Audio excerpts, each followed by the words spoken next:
दोस्तों, क्या आपको पता है कि इंडिया में प्रेसिडेंट को कैसे इलेक्ट किया जाता है? जी हाँ दोस्तों, वोटिंग होती है। पर क्या वो वोटिंग नॉर्मल होती है? मान लीजिए जैसे हम लोग वोट करते हैं तो एक वोट पर पर्सन पर सिटीजन काउंट होता है। पर क्या प्रेसिडेंशियल इलेक्शन में भी ऐसे ही होता है? मैं आपको बताता हूँ। पूरा का पूरा जो गणित है, मैथमेटिक्स है, कैसे इंडिया के प्रेसिडेंट को इलेक्ट किया जाता है, बहुत ही कॉम्प्लेक्स है।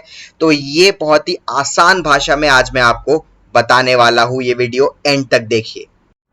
तो दोस्तों, 25 जुलाई 2022 को डेट है कि तब तक हमको इंडिया का अगला प्रेसिडेंट चुन लेना है और 18 जुलाई को इंडिया के जितने भी एमएलएज और एमपीज है वो वोट करेंगे प्रेसिडेंट के लिए।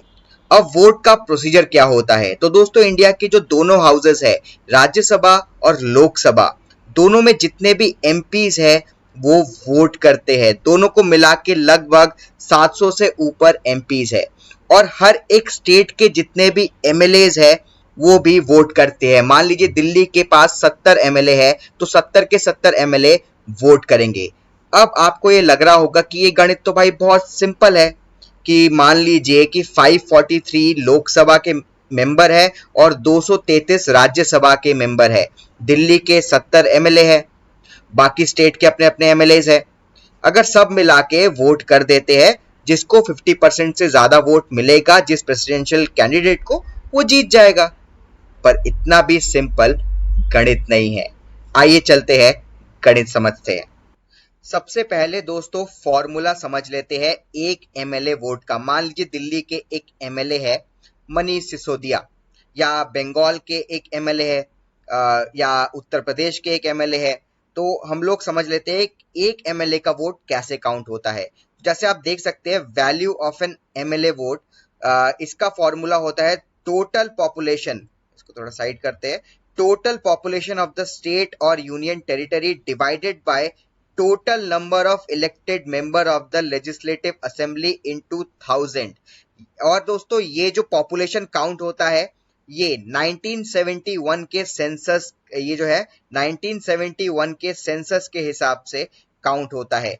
मान लीजिए 1971 में दिल्ली की पॉपुलेशन थी 40 लाख, तो 40 लाख आएगा पॉपुलेशन में।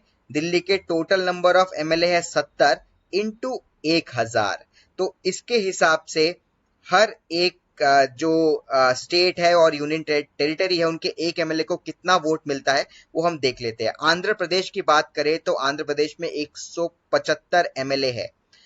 1971 के हिसाब से उनकी पॉपुलेशन इतनी थी और इसके हिसाब से अगर हम ये फॉर्मूला लगाते हैं तो एक एमएलए को 159 वोट मिलते हैं।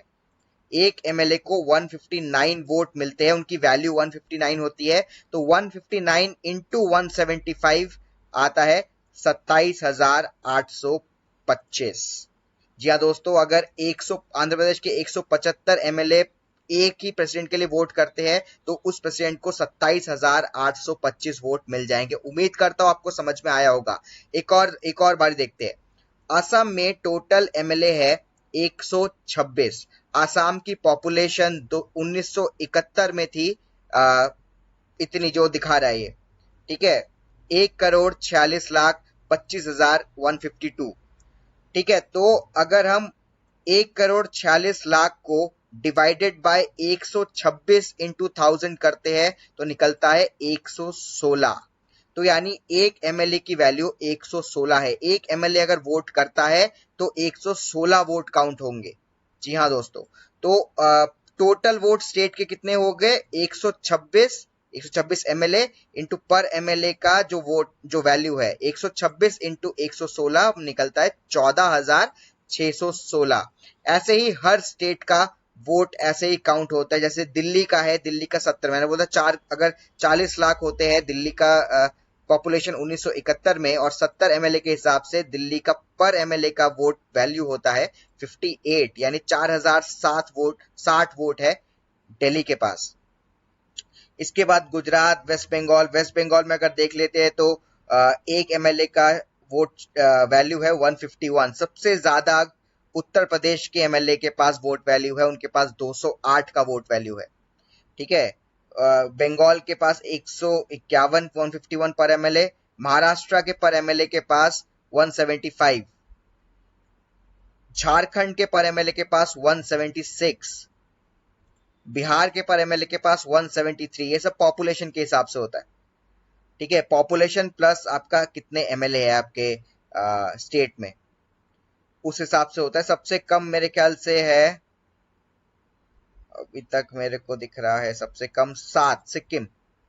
हाँ, सबसे कम है सिक्किम के पास 7 है, तो इनको 224 वोट मिलेंगे। अब ठीक है, अब ये सारे वोट मिला के, सारे स्टेट वोट मिला के करीब करीब 5,49,495 वोट जाते हैं। अब बात करते हैं एमपी कैसे वोट देते हैं। एमपी मतलब राज्यसभा और लोकसभा के जो एमपी होते हैं वो कैसे वोट देते हैं। तो वैल्यू ऑफ एमपी वोट ऐसे काउंट होता है, the sum of vote value of elected members of all state assemblies. यानी ये 5,49,000 जो वोट है इसको रखेंगे ऊपर, फिर नीचे रखेंगे कितने टोटल एमपी है। टोटल एमपी है हमारे पास 776। तो 5,49,495 जो कि टोटल वोट्स है स्टेट्स के, उनको अगर हम टोटल नंबर ऑफ एमपी से डिवाइड करेंगे, यानी 776 से डिवाइड करेंगे तो आता है 708। यानी कि एक एमपी की वैल्यू होगी, वोट वैल्यू होगी 708, जैसे कि आप यहाँ पे देख सकते हैं। तो अब टोटल वोट निकालेंगे, 543 लोकसभा के एमपी है इनटू पर एमपी का वोट वैल्यू 708, टोटल निकल के आता है 3,84,000। वैसे ही राज्यसभा का 233 एमपी है राज्यसभा में, उनकी भी एक एमपी की वैल्यू है 708 वोट, तो इनका निकल आता है 1,64,964 वोट।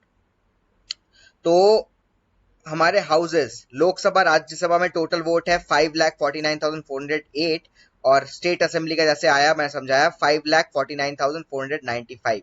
तो टोटल जो वोट हो गया वो हो गया 10,98,903 वोट।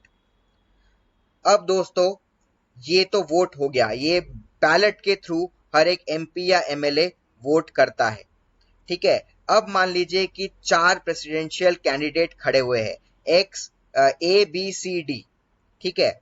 अब ए को 50% से ज्यादा वोट मिल जाते हैं तो ऑटोमेटिकली प्रेसिडेंट बन जाएगा। पर दोस्तों मान लीजिए ए बी सी डी में से किसी को भी 50% से ज्यादा वोट नहीं मिलता है, तो क्या होगा। तो दोस्तों जब भी एक एमपी या एमएलए वोट करता है तो उससे प्रेफरेंस लिया जाता है, यानी फर्स्ट में आपने किसको रखा, सेकंड में किसको रखा, आपकी थर्ड प्रेफरेंस कौन है, फोर्थ प्रेफरेंस आपकी कौन है।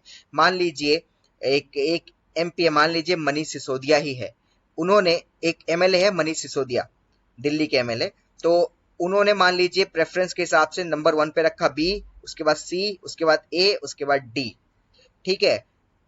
अब मान लीजिए किसी को भी बहुमत नहीं मिला, 50% से ज्यादा किसी को भी वोट नहीं मिला, अब क्या होगा, सेकंड प्रेफरेंस देखी जाएगी सारे एमएलए एमपीज की, और जो एबीसीडी में जिसको सबसे कम वोट मिले हैं उसको हटा दिया जाएगा।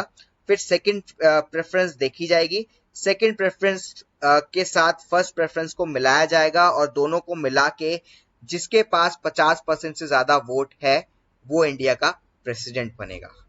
उफ, भाई मैं थक गया, बहुत कॉम्प्लेक्स है ये, बहुत ज्यादा कॉम्प्लेक्स है, पर मैं आशा करता हूं कि मैं आपको आसान भाषा में समझा पाया हूं। अगर आप समझ नहीं पाए हैं तो कमेंट बॉक्स में लिखे, अगर आप समझ गए हैं फिर भी आप कमेंट बॉक्स में लिखे, और ऐसे वीडियोस देखने के लिए सब्सक्राइब कीजिए हमारे चैनल को। जय हिंद।